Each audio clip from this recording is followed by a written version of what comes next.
just came out of the event, finished one of the events, and the funny thing is now you get to speak, or I get to speak, go out and speak to a lot of different people, and get to share the message really well these days. But things were not always like this when I got started. It's funny that I came, like 16 years I spent in the corporate world.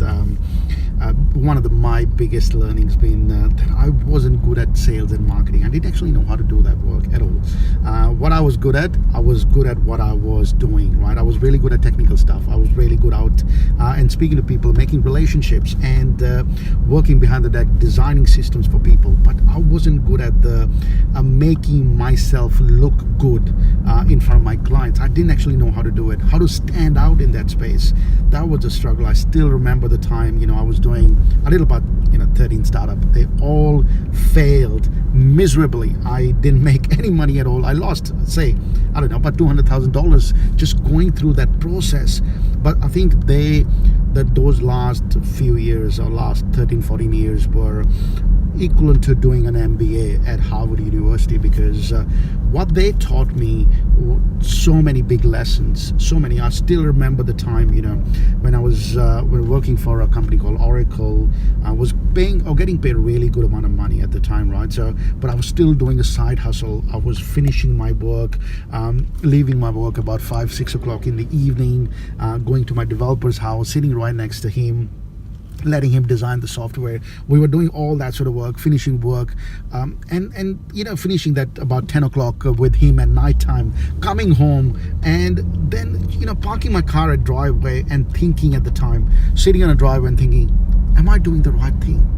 I don't want to work for somebody else. I want to start my own business. I want to make my business successful. How do I do that? So I think the question changed from that time onwards. Instead of saying why can't I be successful, the question started to happen is, how can I make it successful? Because of that, I managed to succeed in that world. Now, you get to see a lot of stuff happening. So it is weird world out there, right? If you are one of those people who are looking to get started, who want to get to the next level, I highly recommend it.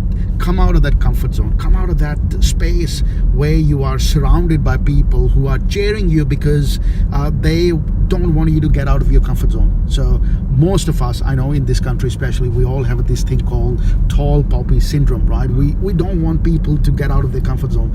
We don't like people to doing something different. We all do that. So find some people, find your tribe, find the people who cheer you to do something different. Get out of that space and start doing something different, right? Start making your personal brand in a way that people see you doing that thing. When they think of something about a name, about a word, they think of your name. So start going, getting out of there and start doing your work.